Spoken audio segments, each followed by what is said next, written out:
Good morning, Rainier View. Welcome to the last week of our series, Yes, Regrets. And today, I'm going to be thinking about how much I regret encouraging Pastor Jeff Jamba during my first teaching team meeting here at Rainier View. You see, a month ago, we were working on our current sermon series and trying to tie in a story from the Gospels to each of the 4 core regrets. So, for foundational regrets, we talked about landowners, day laborers, and how it's never too late to do the work. For boldness regrets, we compared the bleeding woman and the rich man and discovered that if you weren't bold then, you can still be bold today. And then just last week for moral regrets, we explored the amazing turnaround in the life of Zacchaeus and how you and I can make the difference today that we wish we made yesterday. And so, as we were thinking about this week, about what story from the Gospels could speak to relational regrets, Jeff had this wonderful idea and thought, what better example of regret is out there in the Bible than Judas? And I was like, yeah, that's a great idea, Jeff. That's creative, that's challenging, cool. I totally support that. Good luck prepping that sermon, Jeff. You can do that. I'm not going to do that. But a couple days later, I realized I was the one scheduled for writing this Judas sermon. So here we are. It's the series finale, and we're talking about the most infamous man in the Bible. But before we get there, I'll set the scene a little bit for you by talking a bit about this thing called Messianism. So by the first century, Israel had been expecting the Messiah, a Hebrew word meaning anointed one or chosen one. And for nearly 500 years, they'd been expecting him. And everyone was longing for the day when this chosen one would unite the 12 tribes of Israel, defeat the evil Roman Empire, reestablish the kingdom in Jerusalem, and inaugurate a reign of peace and prosperity. If this sounds a lot like Aragorn's character arc in The Lord of the Rings, that's because Tolkien stole it from the Bible. Way before Middle-earth dominated Amazon Prime, the Jewish people anticipated their own return of the king, you see? And so you have to understand that when folks started hearing about a 30-year-old man from the royal tribe of Judah named God Saves, or in Greek, Jesus, and this guy is announcing the invasion of a new kingdom, you have to imagine that such news would get people hyped. And it certainly hyped up his disciples, especially when Jesus announced that their next and final stop was going to be Jerusalem. The disciples were thrilled at this prospect. Finally, after nearly half a millennium, the Messiah was going to Jerusalem to take back the throne. Rome's days were numbered. A new era was on the horizon. Cue Hamilton's "Here Comes the General." Things are about to go down. But then one evening, Jesus just straight up kills the vibe.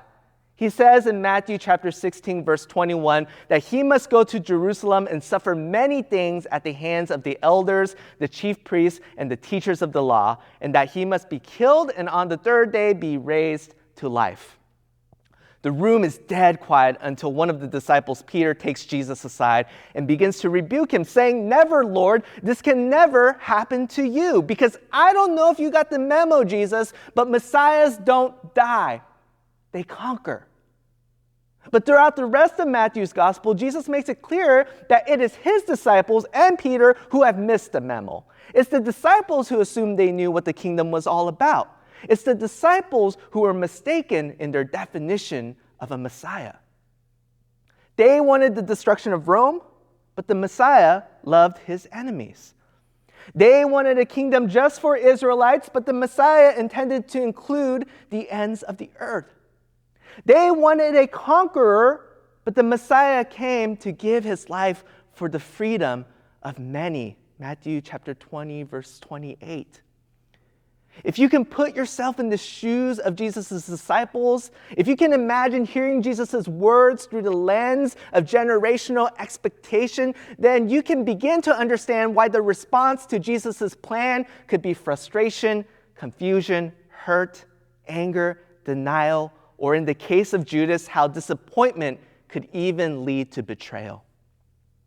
It's easy to simplify Judas, to say he was never a real follower or believer, that he never loved Jesus, that he was only looking out for himself. But the truth is, humans are complicated. You're complicated. I'm complicated, and Judas is certainly complicated as well. Let's not forget that there are people who started following Jesus because of Judas. And according to Matthew 10, Judas even cast out demons and healed people of their diseases. And honestly, if you were to compare Judas's resume and ministry with mine, there's no competition. If we're both on LinkedIn, Rainier View, you would be crazy not to hire Judas. I haven't done half the things Judas has done. And I'm saying all this to stress that what happened to Judas was tragic. And the tragedy was not just that he ruined his relationship with Jesus, but unlike the rest of the disciples, he allowed his regret to consume him. We all sneer at Judas and boo him for what he did, but we overlook the fact that all 12 of Jesus' disciples abandoned him. When Jesus needed support, they fell asleep. When he was being arrested, they ran away. When Jesus was dying on the cross, even then the disciples were hiding in their homes, and none of them came to bury their friend's body. But what happens on the morning that Jesus is resurrected? Does he say to the women at the tomb, "Forget those 11, they suck"? Well, if I was Jesus, probably that's what he would have said. But instead, in Matthew chapter 28, verse 10, he says this, "Go and tell my brothers to go to Galilee. There they will see me." He wants the disciples to know he is waiting for them in Galilee, the place where he first met them years ago, the place where their friendship started before it all fell apart, and the place where he now hopes to forgive and restore every single one of those disciples wrecked by their failure. I love how Jesus says, "Go and tell my brothers." I'm waiting for them. Brothers, before the disciples do a single thing to make things right, Jesus is ready to make them family again, brothers again. Jesus is ready to make things right again. Jesus wants the relationship intact again. And it honestly makes me wonder, it makes me think, what if Judas really knew Jesus' heart?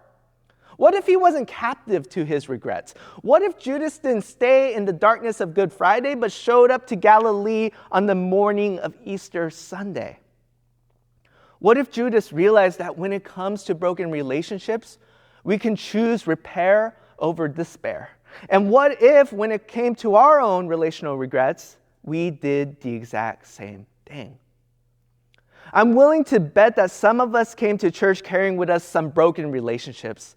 Our marriage isn't where we want it to be, or it's not working out with our kids, or it's a struggle with our parents, or we're still reeling from that one friendship that fell apart, and many other relationships that we can't even begin to name here. And even if we don't have individual regrets, communally as the American church, we're also struggling when it comes to multi-ethnic relationships, when it comes to defending women, when it comes to befriending the marginalized, when it comes to being that community of Jesus' love and justice that people are compelled to join. And when we think about all these broken relationships, both individual and communal, it can be easy to choose despair or to even deny that we have relational regrets. But today I want you to hear that Jesus models for us a better way to pursue relational repair. And what could that look like? And maybe it's having the humility to admit we're wrong and asking for forgiveness. Maybe we need to let go of misguided expectations we've had of others and meet them on their terms. Or, and hear me out on this one, maybe it means acting like Jesus by reaching out to someone first and extending grace, even if, and especially if, you're not at fault. One of the greatest acts of relational repair I have ever witnessed was embodied by the lawyer Rachel Den Hollander. Den Hollander was the last of 150 survivors to share her impact statement during Larry Nassar's trial. Nassar, as many of you know, was the former physician of U.S. women's gymnastics who was sentenced to life for first-degree sexual assault. And rightfully, Den Hollander didn't mince her words at all. She called for the maximum sentence for Nassar, for the court to do justice for the victims, and how going public made her friends turn on her and her church abandon her.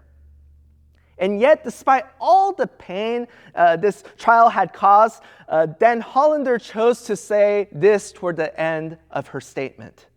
She says, if the Bible you carry says it is better for a stone to be thrown around your neck and you be thrown into a lake than for you to make even one child stumble, then for you, it's worse because you have damaged hundreds. The Bible you speak of carries a final judgment where all of God's wrath and eternal terror is poured out on men like you. Should you ever reach the point of truly facing what you have done, the guilt will be crushing.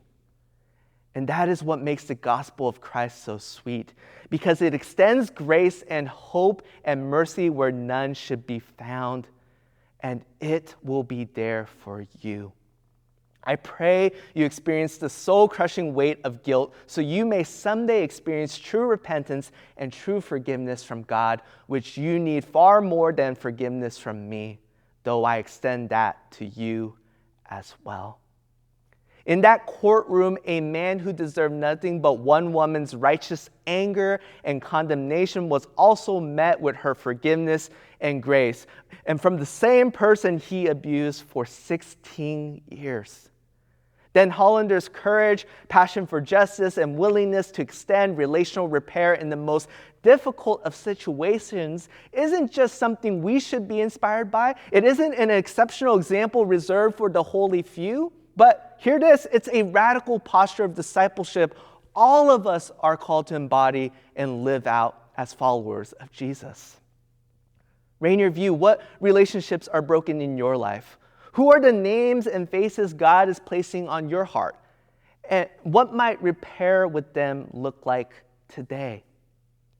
If you caused a relationship to fall apart, maybe the next step for you is to reach out to that person. Send a text right now. Maybe schedule a time to grab coffee. Perhaps choose to apologize, but whatever you do, don't allow this regret to consume you. I challenge you to do something about it today. If, however, you have been hurt by someone, let me say this.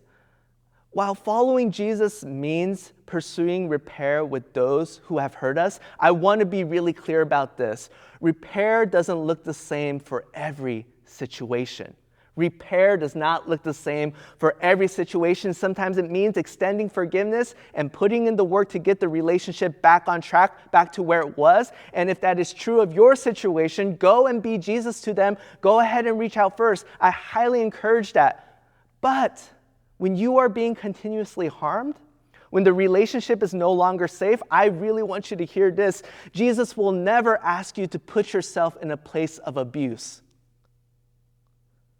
Forgiving your enemies, seeking repair with those who have deeply wronged you, does not equal shortchanging or even neglecting the justice you or someone else is due. But what it does mean is that you refuse to allow condemnation to be the last word you offer to them.